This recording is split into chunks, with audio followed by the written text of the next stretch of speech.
Yin y Yang 4 veces. John Wheeler tenía un don de inventar frases llamativas para describir las ideas físicas. Agujero negro, en un memorable wheelerismo como lo es masa sin masa, del que haremos uso más adelante. Wheeler tenía una forma poética de describir la esencia de la teoría gravitatoria de Einstein, la relatividad general que podemos desarrollar así.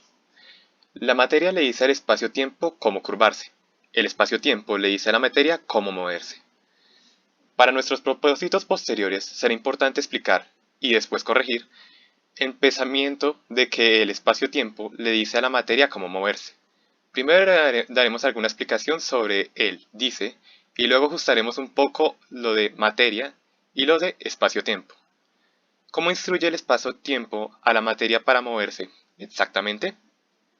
Su instrucción, según la relatividad general, es muy simple. Sigue tan recto como puedas. En una superficie curva hay una noción de trayectoria lo más recta posible o geodésica. Las geodésicas, como las líneas rectas de la geometría euclidiana ordinaria, tiene la propiedad de que no hay ninguna trayectoria más corta que conecte dos de sus puntos. Los mismos conceptos matemáticos, curvatura y geodésicas, se aplican no solo a las superficies, que pueden considerarse después de todo espacios bidimensionales por derecho propio, sino al espacio en conjunto, e incluso al espacio-tiempo. Y el genio de Einstein en la relatividad general fue moldear la gravedad de la forma que Wheeler poetizó. Caer u orbitar no es más que la materia haciendo lo que puede para moverse recta, es decir, viajando por geodésicas, en un espacio-tiempo curvo. La descripción de Wheeler es maravillosamente sugerente, pero esta simplifica en exceso. Después de todo, la gravedad no es la única fuerza que anda por ahí. Para hacer precisa la poesía y hacer aflojar su potencial completo, tenemos que hacerle un par de mejoras. El mantra de la geometría. El poema de Wheeler, La materia, es un pelín demasiado poética. La materia puede tener muchas propiedades, carga eléctrica, por ejemplo, pero la curvatura del espacio-tiempo solo responde a la densidad total de energía y momento, así que más bien deberíamos decir, la energía-momento le dice al espacio-tiempo cómo curvarse. Por otro lado, la gravedad no es la única que influye en cómo se mueve la materia.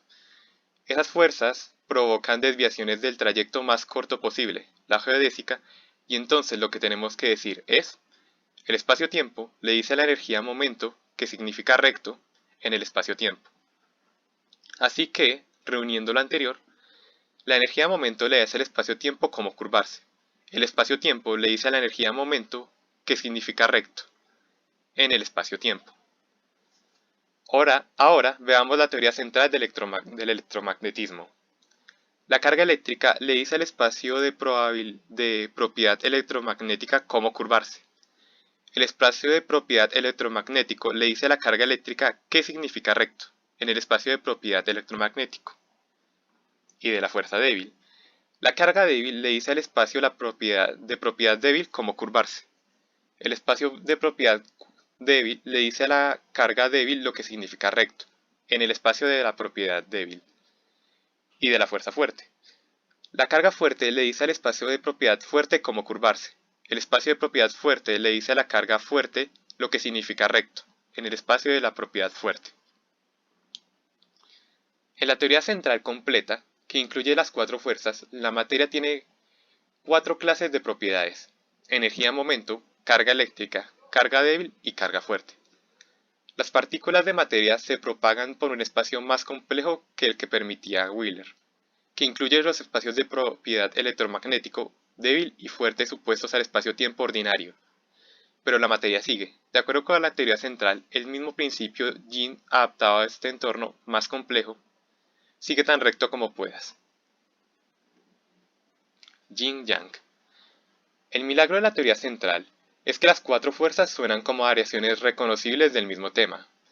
No creo que sea por completo fantasioso y, desde luego bonito, ver en la dualidad materia-espacio-tiempo un ejemplo de la complementariedad china, yin-yang. El yin es el principio pasivo asociado con la tierra y el agua, la materia. El yin hace lo que es natural, Oklahoma, o sigue la fuerza, Star Wars, siguiendo el camino de menos resistencia, la geodésica, Yang es el principio vivificante, asociado con el cielo, espacio-tiempo, la luz, el fluido electromagnético, véase más abajo, u otras fuerzas motrices. El alma de la teoría central desde esta perspectiva es Yin-Yang cuatro veces. Este libro incluye un rasgo distintivo muy especial, una imagen de un taiji, Yin-Yang original, aportado por un maestro contemporáneo de las artes chinas tradicionales, He Shuifa. Aparece como frontispicio del libro y también en la lámina A. Lámina A. Figura Taiji por He Shuifa, que se usa también al inicio del EPUB. De las que Polaridad Suprema tal vez sea la más evocadora.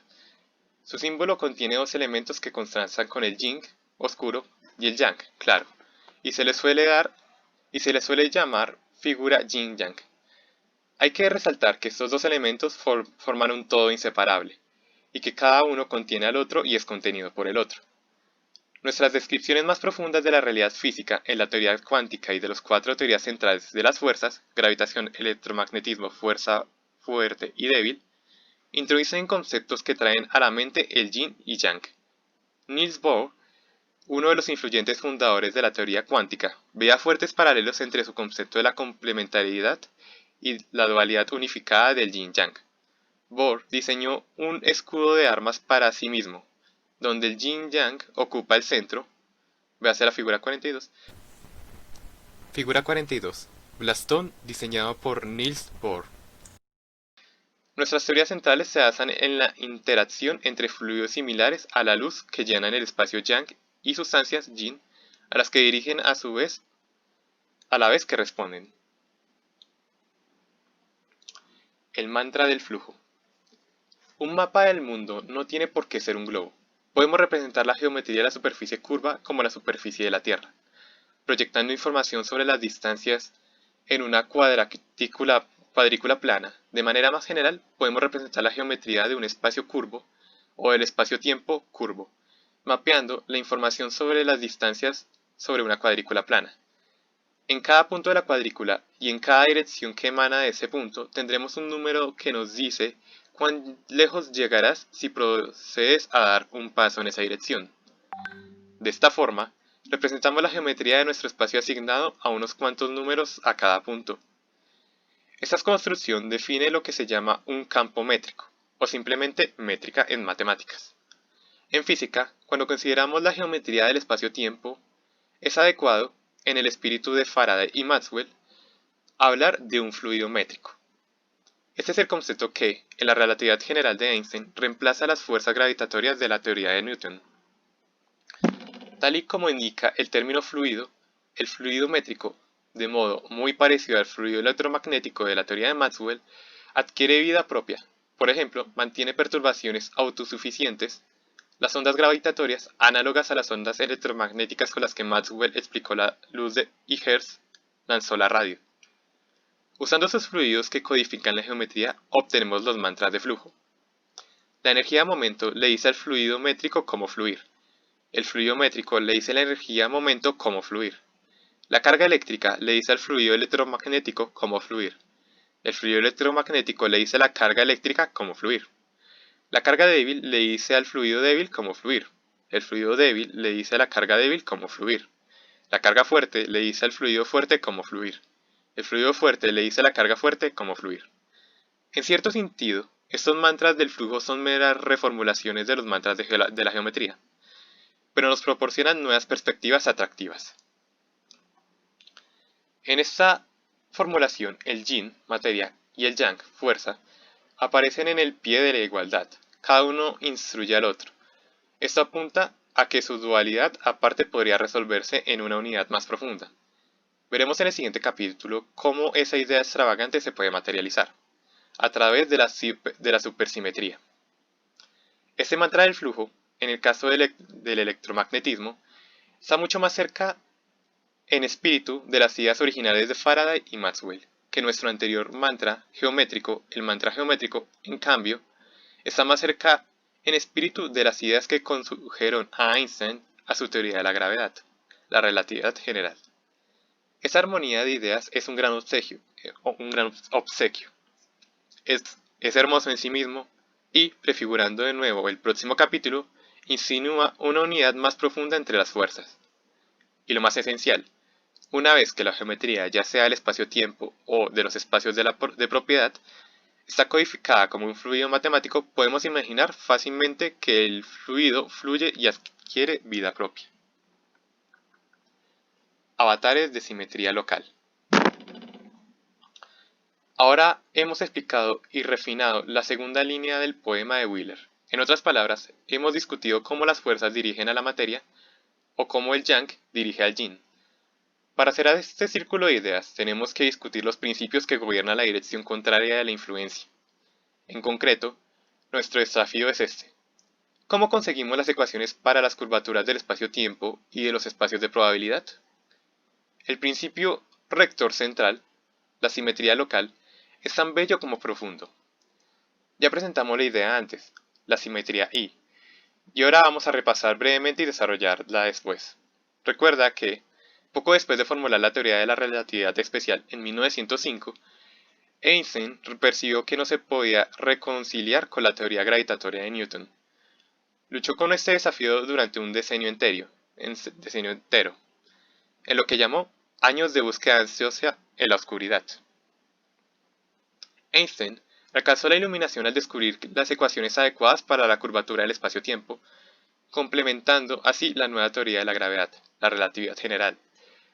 Las descubrió mediante la existencia de que encarnaran lo que llamó covarianza general, que es la versión en el espacio-tiempo de la simetría local.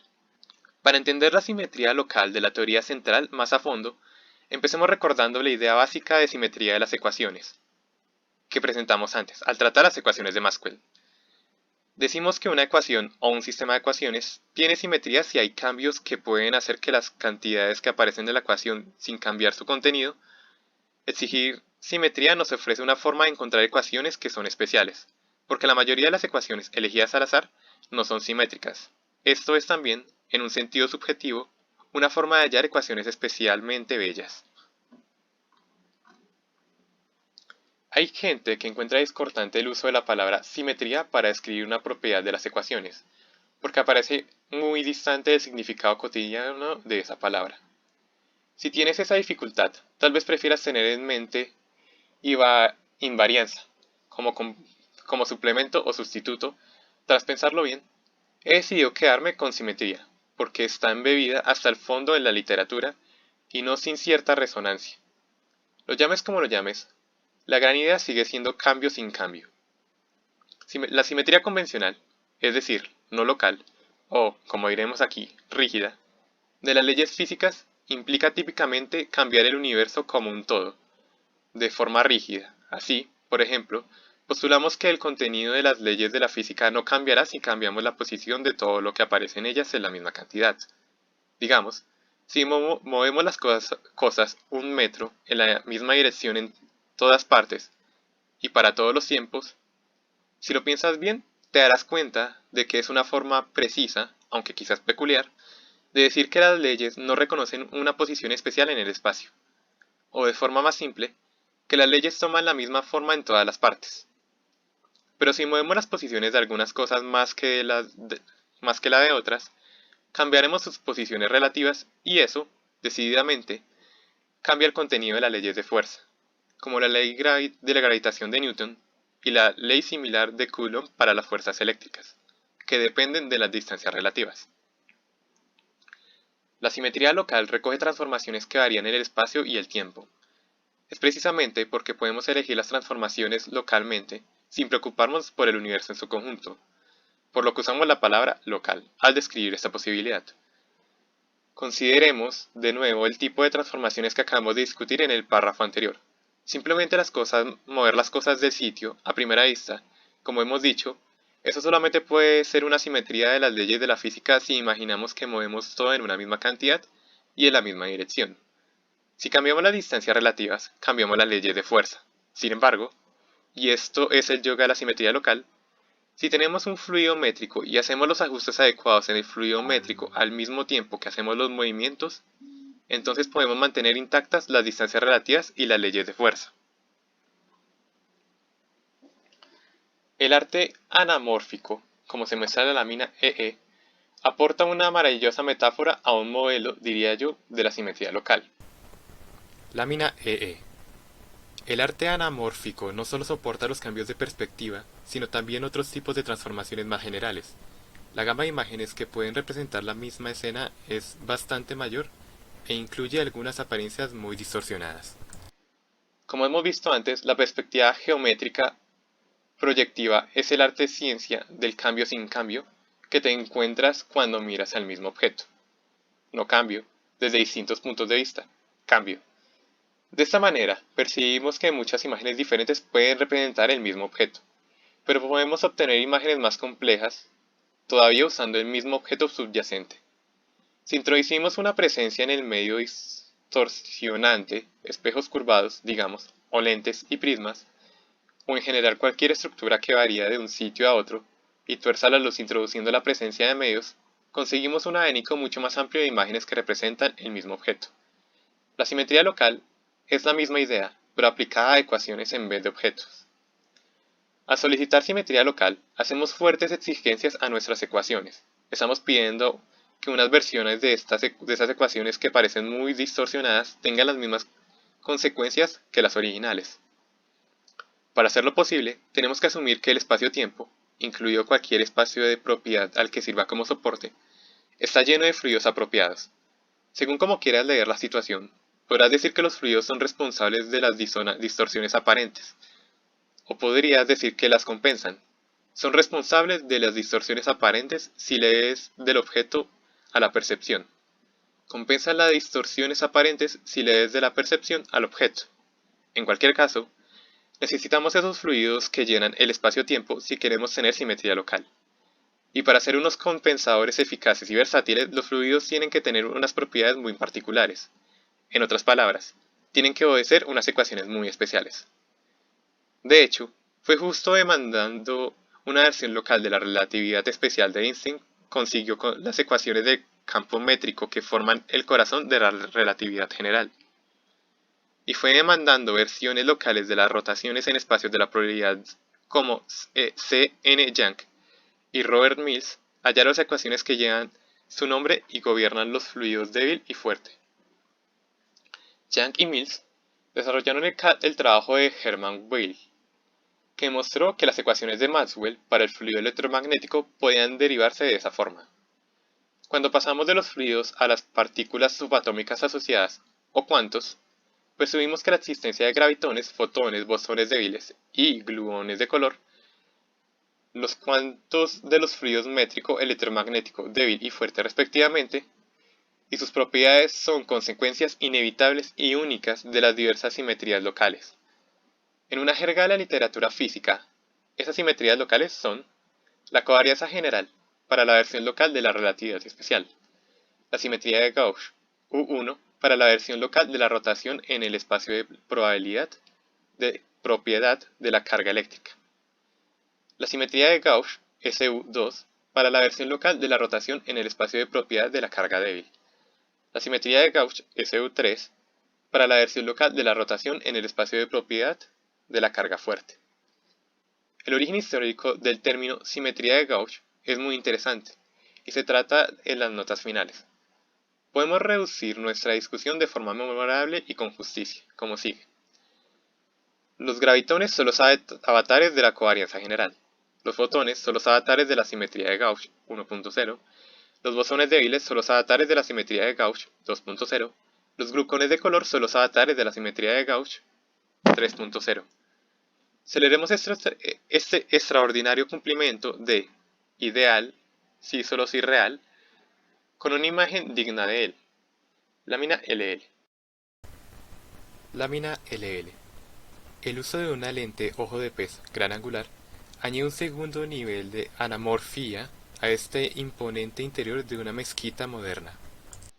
Cuando se fotografía un objeto que contiene detalles simétricos con un lente de ojo de pez o gran angular, la simetría de los diferentes detalles queda representada de diferentes formas.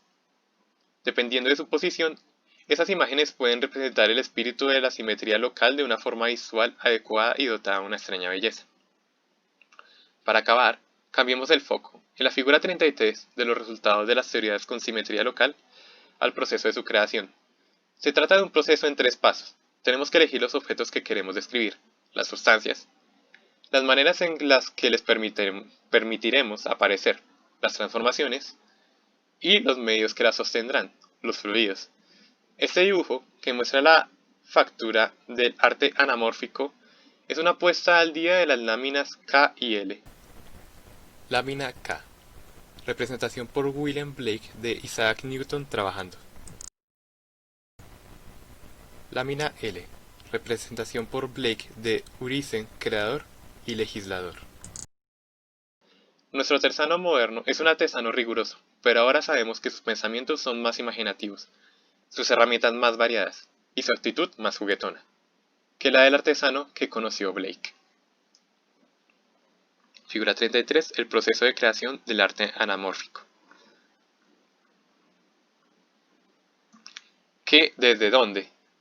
Cuando una partícula se mueve en un espacio propiedad, diríamos en el lenguaje ordinario que se ha convertido en un tipo de partícula distinto. Por ejemplo, un quark rojo, es decir, un quark con una unidad de carga de color rojo, puede convertirse en un quark azul, pero ahora tenemos un modo distinto de ver la situación, que penetra más hondo.